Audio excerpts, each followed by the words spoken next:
Hello friends, welcome. Friends, आज की इस वीडियो में मैं बात करने वाला हूं कि मिसिंग डेटा। जब भी आप डेटा साइंस में आप कोई प्रोजेक्ट बनाते हैं और वहां पे डेटा लोड करने के बाद से आपके पास बहुत सारा मिसिंग वैल्यू है, इसे आप कैसे हैंडल करेंगे और इसके क्या कॉन्सिक्वेंसेस हो सकते हैं, क्या प्रॉब्लम हो सकती है, इसके विषय में मैं डिटेल में बात करने वाला हूँ।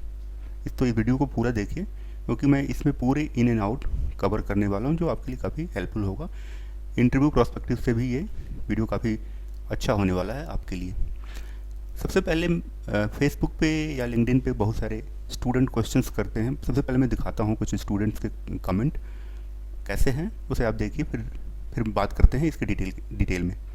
मैं एक कमेंट की बात कर रहा हूँ यहाँ पे। आप देखेंगे कि स्टूडेंट ने यहाँ पे एक कमेंट पूछा है कि hi, I have started studying data science recently, I want know what are the reason for having missing value in the data and what are the method to handle the missing value। मैंने इनका reply किया है और मेरा reply यहाँ पे है। इनको मैंने रिप्लाई किया है, यहाँ पे मेरी रिप्लाई आप देख सकते हो। इसमें डेटा होता क्यों है। अगर मैं बात करूँ कि अगर आप ले लेते हैं कोई डेटा सेट, जैसे आप टाइटैनिक डेटा सेट लोगे, तो टाइटैनिक डेटा सेट में आप देखोगे कि बहुत सारे मिसिंग वैल्यू है। तो उन्हें क्या, अब टाइटैनिक डेटा सेट किसी ज़माने में कलेक्ट हुआ, कितनी सेंचुरी पहले उसे कलेक्ट किया गया, उसे रखने का तरीका क्या होगा, वो नोट पैड में था या हाथ से लिखा हुआ था, कैसे रखा गया था, ये हम नहीं जानते। या वो किसी को क्या मालूम कि एक दिन डेटा साइंटिस्ट आएंगे और इस डेटा को एनालाइज करेंगे। तो डेटा को रखने का जो तरीका था पहले, उन्हें किसी को मालूम नहीं था कि ये डेटा वैल्यूबल है और फ्यूचर में इसका यूज हो सकता है। तो मिसिंग डेटा तो है, अभी हम क्या कर सकते हैं, वो डेटा अभी मिलेगा भी नहीं या किसी के पास होगा भी नहीं। जो डेटा अभी नेट पे अवेलेबल है, डेटा तो वही है और उसके आगे अपने पास कोई डेटा नहीं है।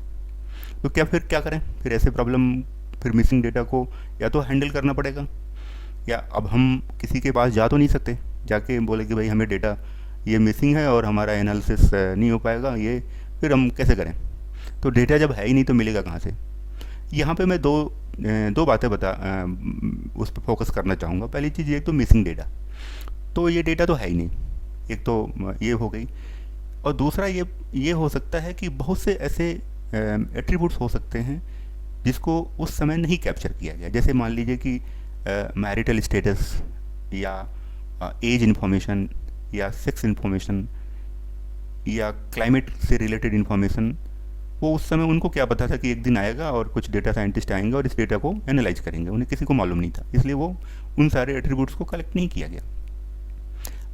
तो बीइंग अ डेटा साइंटिस्ट हम क्या करें, हमें क्या करना चाहिए। अब जो डेटा अवेलेबल है, जो एट्रीब्यूट्स है, हमें उन्हीं के बेसिस पे अपनी एनालिसिस करनी पड़ेगी और उसमें कुछ लॉजिक लगा के जो भी होगा हमें उसी के बेसिस पे अपनी प्रेडिक्शन कस्टमर्स को शेयर करना है या किसी और को शेयर करना है।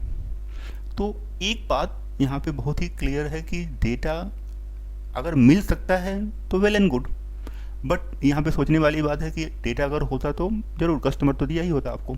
तो डेटा कलेक्शन नहीं हुआ।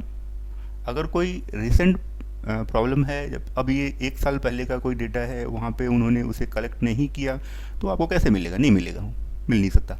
लेकिन फ्यूचर में अगर डेटा कलेक्शन है तो आप वहाँ पे कुछ उन्हें सजेशंस दे सकते हो बीइंग अ डेटा साइंटिस्ट कि भाई आप जो है ये इन एट्रीब्यूट्स को भी कलेक्ट करना शुरू करिए।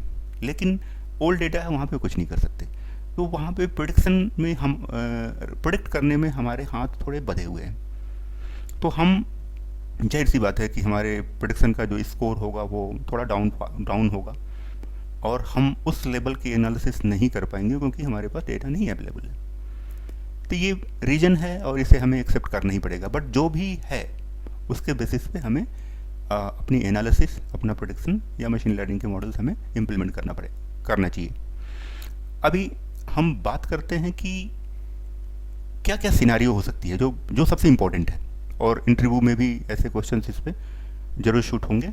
तो उस पर आप फोकस करिए कि हम सबसे पहले तो इसके हैंडलिंग के जो कौन कौन से मेथड है इस पर हम बाद में बात करेंगे। सबसे पहले मैं बात करता हूँ कि सिनेरियो क्या हो सकता है।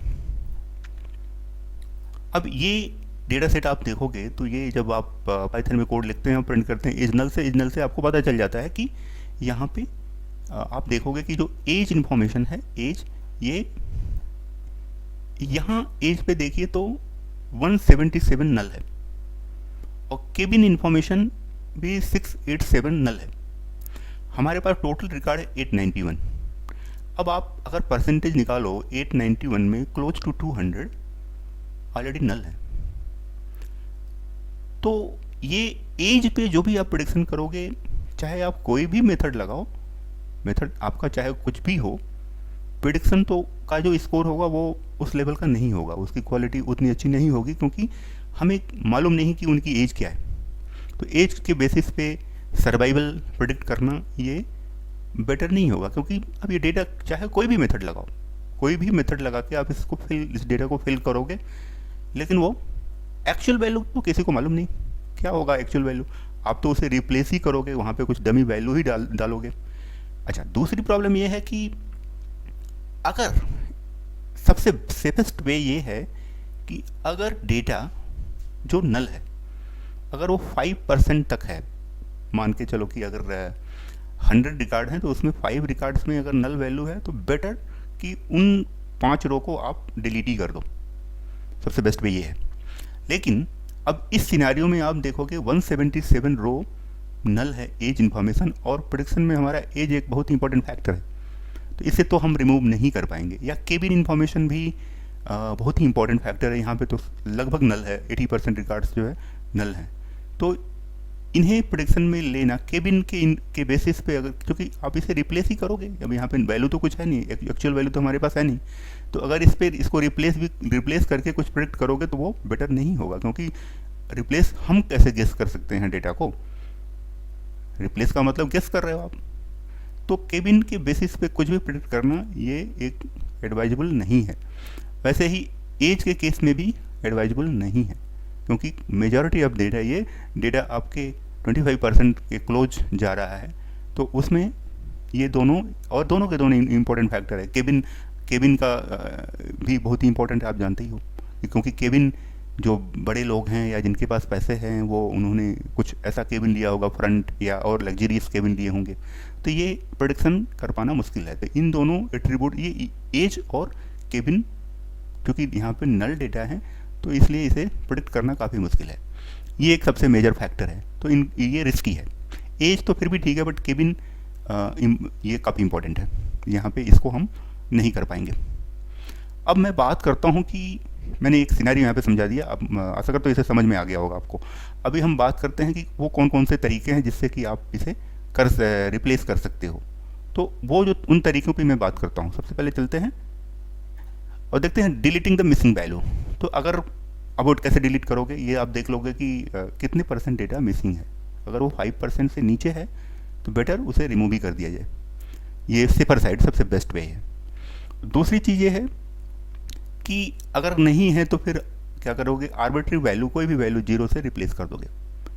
दूसरा तरीका हम अपनाते हैं कि मीन, जो भी मीन होगा, मीन से उस वैल्यू को हम रिप्लेस कर देते हैं। जो भी कॉलम में जहाँ भी वैल्यू नल है, जहाँ पे आपको NaN लिख के आता है जब आप पाइथन में लोड करते हो पांडास से, तो उसे रिप्लेस कर सकते हैं हम मीन के थ्रू।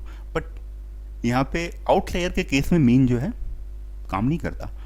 मोड मीन से थोड़ा बेटर है, क्योंकि ये जो मेजॉरिटी ऑफ वैल्यू मोड होता है, अगर फ्रिक्वेंटली मान लीजिए कि कोई वैल्यू 2 फ्रिक्वेंटली आ रही है तो उसे रिप्लेस कर दो, कि हम ये जज कर सकते हैं कि जो वैल्यू मिसिंग है वो 2 ही होगी। तीसरा जो मेथड है मीडियन, मीडियन से भी हम मीडियन एक थोड़ा सेफेस्ट है वे है, क्योंकि ये आउटलेयर के केस में काम करता है और मीडियन से हम उसे रिप्लेस कर सकते हैं। तो ये कुछ वे हैं जिससे हम मिसिंग डेटा को हैंडल करते हैं, बट ये सारे के सारे एक तरीके हैं, एक्चुअल नहीं है, राइट। तो इन सब का चाहे कोई भी आप रूल अप्लाई करो, इन सब का प्रेडिक्शन पे एक मेजर इम्पैक्ट है। तो बेटर कि अगर उस डेटा को अवॉइड कर सकें तो ज़्यादा बेटर है, अदरवाइज उन एट्रीब्यूट्स को के ऊपर हमें कोई भी प्रेडिक्शन नहीं करना चाहिए जहाँ पे मेजॉरिटी ऑफ द डेटा नल है। अगर डेटा आपकी 60% डेटा, 50% डेटा नल है तो ये तो यूजलेस होगा, वहाँ पे कुछ भी बोलना, कुछ भी प्रेडिक्ट करना वो ठीक नहीं होगा। आशा करता हूँ कि ये वीडियो आपको समझ में आया होगा और एक्सप्लेनेशन, और इसका आप यूज करोगे। मिलते हैं एक और वीडियो में।